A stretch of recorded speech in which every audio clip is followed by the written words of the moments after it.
मुक्काम पोस्टर बोंबिलवाडी मुक्काम पोस्टर बोंबिलवाडी रे. कुटुंबाबरोबर जाऊन हा सिनेमा नक्की 1 जानेवारीला थिएटर्समध्ये जाऊन बघा, कारण कॉमेडी सिनेमा आहे आणि खूप चांगल्या प्रकारचा कॉमेडी सिनेमा आहे. त्याच्यामुळे तुम्हाला फॅमिली बरोबर एक कलेक्टिव्ह एक्सपिरियन्स घ्यायला खूप मजा येईल. सो नक्की जा, थिएटरमध्ये जाऊनच हा सिनेमा पहा. आणि थिएटरमध्ये म्हणजे एकंदर तुम्ही या फिल्मचं बॅकग्राऊंड म्युझिक ऐकलं आणि ती जी सगळी वाक्य आहेत अशी ठापकन तुमच्यावर कुठे येणार आहेत, फोनवर येणार आहेत, ट्रेनमध्ये बघताना येणार आहेत? नाही, तुम्हाला हे सगळं थिएटरमध्येच जाऊन बघायला लागणार आहे, कारण की थिएटरमध्येच कॉमेडी फिल्मची खरी मजा आहे गाईस. मुक्काम पोस्ट बोंबिलवाडी हे नाटक जेव्हा आलं तेव्हा मी 1 वर्षाचा होतो. पुढे आणि माझा जन्मच झाला. पण एक सांगू, मुक्काम पोस्ट बोंबिलवाडी मधल्या खूप 3च कलाकार आहेत जे ओरिजिनल नाटकात होते. गीतांजली कुलकर्णी, वैभव मांगले आणि गणेश मयेकर. त्यांच्यातल्या गीतांजली कुलकर्णी इकडे मागेच उपस्थित आहेत.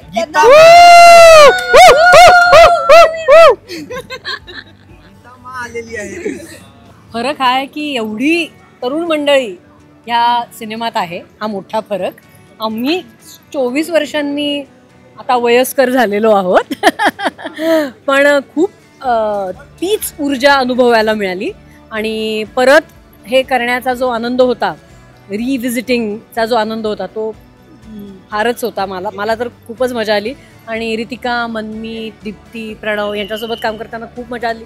नवीन दमाचे नवीन कलाकार आणि वेगळं माध्यम यात पुन्हा हा सिनेमा येणार आहे, म्हणजे नाटकानंतर हा सिनेमा येणार आहे. त्यामुळे आम्हाला चित्रीकरण करताना तर खूप मजा आली आणि तोच आनंद तुम्हालाही मिळेल सिनेमा बघताना, याची मला खात्री आहे.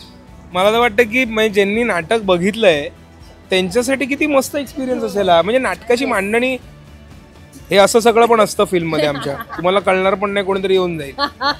तर नाटकाची मांडणी काय, बेसिकली 8 प्रसंग असतात फार फार तर, 4 पहिल्या हाफमध्ये, 4 दुसऱ्या हाफमध्ये.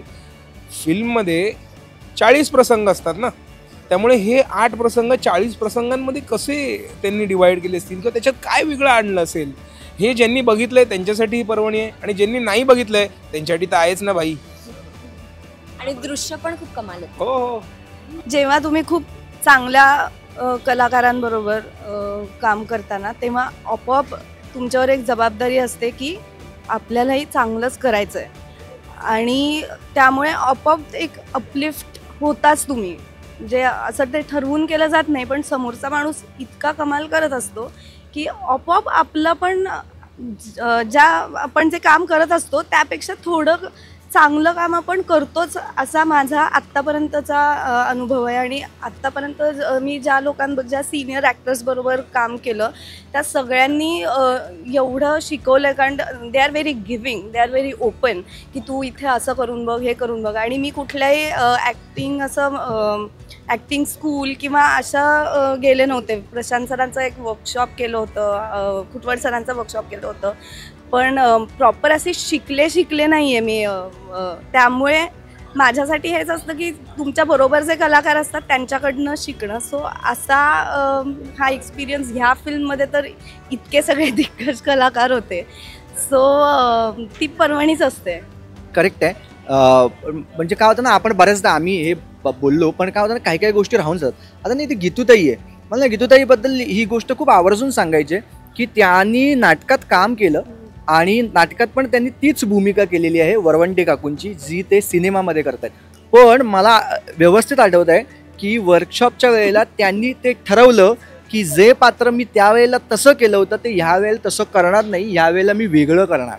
सो मला असं वाटतं की जो मगाचा सुद्धा प्रश्न होता त्याचं उत्तरसुद्धा ह्याच्यामध्ये आहे की तुम्हाला जरी असं वाटलं की तुम्ही नाटक पाहिलं म्हणून सिनेमा का पाहायचा, तर एकाच कलाकाराने पुन्हा एकदा ती भूमिका साकारताना तशी तर तशी साकारलेली नाही आहे. त्यांना तो मॅडनेस माहिती असून सुद्धा, ती स्टाईल माहिती असून सुद्धा स्वतःच्या कम्फर्ट झोनमधनं बाहेर निघून आपण जे प्रेक्षक नव्याने येणार आहोत त्यांच्यासाठी काम करतो आहोत, ही गोष्ट लक्षात ठेवून त्यांनी काम करणं. आणि मला असं वाटतं ही खूप मोठी गोष्ट आहे जी आम्ही त्यांच्याकडनं शिकली पाहिजे आणि जी आम्ही त्यांच्याकडनं शिकली. सो मला असं वाटतं याबद्दल गीतूताईचं असं कधी आमचं बोलणं झालं नव्हतं, पण सो स्वीट. म्हणजे मला वाटतं की वैभव काय, मी काय, आम्ही असे खूप अडकलेलो आहोत त्या गोष्टीमध्ये किंवा त्या आठवणींमध्ये असं मला वाटत नाही. इवन गणेश, म्हणजे मी तर गणेशची खूप मोठी फॅन आहे, तर मला त्याचा जो इनोसन्स आहे किंवा आम्हाला जे परेशने म्हणजे जे गाईड केलं होतं बोंबिलवाडी नाटक करताना, तेच आम्हाला या मुलांना सुद्धा तो गायडन्स देतो हे कळलं. आम्ही सुद्धा काय वेगळं करू शकतो या भूमिकेत, माध्यमांतर आहे त्यामुळे त्या दृष्टीने काय करता येईल हा सुद्धा शोध आम्ही घेत होतो. आणि वर्कशॉपमुळे मला असं वाटतं आपल्याला खूप वेळ मिळाला, एकमेकांची ओळख झाली, काय एक्झॅक्टली आम्हाला गोष्ट सांगायची आहे, कशी सांगायची आहे हे लक्षात आलं. त्यामुळे आम्ही वर्कशॉपमध्येही मजा केली आणि शूटिंगच्या वेळेस सुद्धा मजा केली. खूपच आनंद झाला. आणि मुक्काम पोस्ट बोंबिलवाडी या नाटकामुळेच मला थोडं ट्रेनिंग किंवा मेंटरिंग माझं झालं परेश मुकाशीमुळे, आणि त्याच्यामुळे मी हे सगळे जे काम आहे ते करू शकले नंतर. कारण काय 3 वर्ष मी हे नाटक करत होते, 500 प्रयोग झाले. त्यामुळे जो अनुभव मिळाला माझ्या सहकलाकारांमुळे सुद्धा, नाटकामुळे, परेशमुळे, तोच अनुभव पुढे मला उपयोगी पडला. गुल्लक करताना, ताजमहल 1989 करताना, कोर्ट करताना. कारण काय मराठी नाटकामुळे तुम्हाला जी ताकद मिळते ना ती वेगळीच असते. तुम्ही कुठल्याही गोष्टीला सामोरं जाऊ शकता. सर या ना, सर या ना. तर त्यामुळे मला असं वाटतं मराठी नाटक तुम्हाला हे ताकद ही मिळते त्याच्यामुळे. आणि म्हणून मी हिंदी किंवा इतर जी कामं करू शकले ती त्याच्यामुळे करू शकले. आणि ती हॅट्स ऑफ टू मराठी नाटक आणि मराठी आर्टिस्ट. त्याच्यामुळे आपल्याला आज हे असं अनुभवायला मिळतं आहे, इतकं ताकदीचं सगळं सशक्त सकस अशी कलाकृती.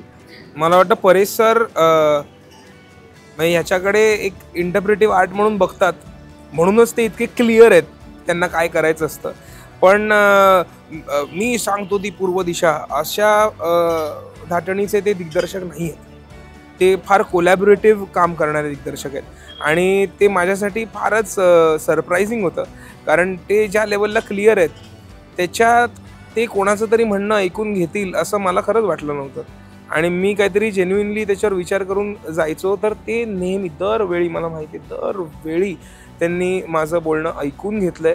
त्यांना ते पटलं तर ते तसं मला सांगायचे, ओके. नाही पटलं तर ते मला सांगायचे का नाही.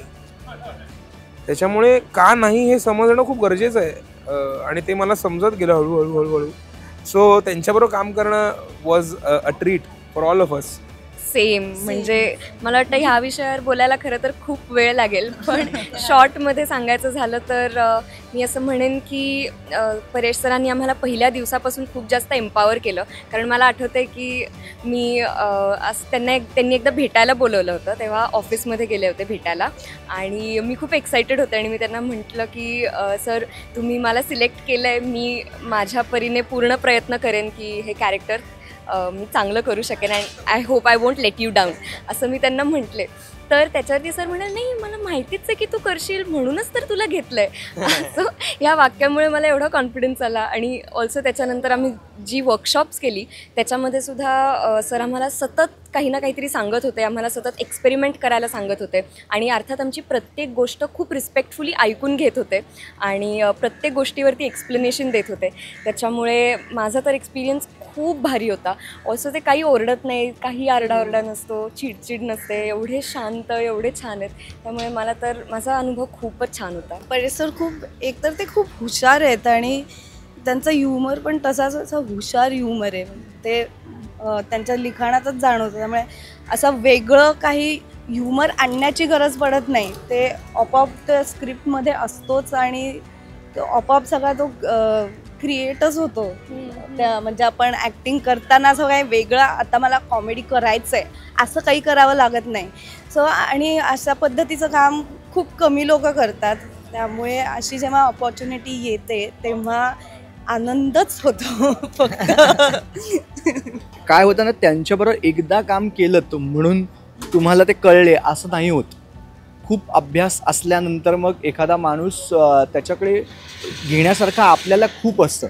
सो मला असं वाटतं की आम्ही सगळे विद्यार्थी दशेतली लोक आहोत आणि एकदा काम करून आम्हाला काही गोष्टी कळल्या आहेत, पण त्याच वेळेला आम्ही ज्या वेळेला पुन्हा त्यांच्याशी गप्पा मारतो, वेगळ्या विषयावरती गप्पा मारतो, त्यावेळेला आम्हाला असं कळतं की अरे हेही त्यांच्याकडे ज्ञान आहे बरं, आता आपल्याला हेही समजून घ्यायला पाहिजे. सो याच्याकरता प्रोजेक्ट्स त्यांच्याबरोबर करत राहणं किंवा त्यांच्याबरोबर बोलत राहणं मला असं वाटतं हे जास्त महत्त्वाचं आहे.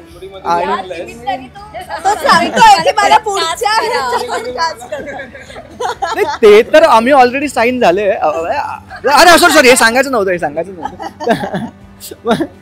पण गंमत आहे, मी खरं सांगतो तुम्हाला, या जसं परेश मुकाशी त्यांनी जिंकलेले आहेत, सो असं वाटतं आपल्याला की अरे बापरे एकदम काहीतरी दिग्दर्शकाकडे गेल्यानंतर असंच याच्या पलीकडे काहीच नाही असं वाटेल, असेल. पण तसं काहीच नाही. म्हणजे आपल्याला ते असं एवढं कम्फर्टेबल करतात डे वनलाच की तू कर, काय तुला करायचंय ते कर, काहीच प्रॉब्लेम नाही आहे वगैरे असं करून, आणि नंतर त्यांना हवं तेच ते आपल्याकडनं करून घेतात.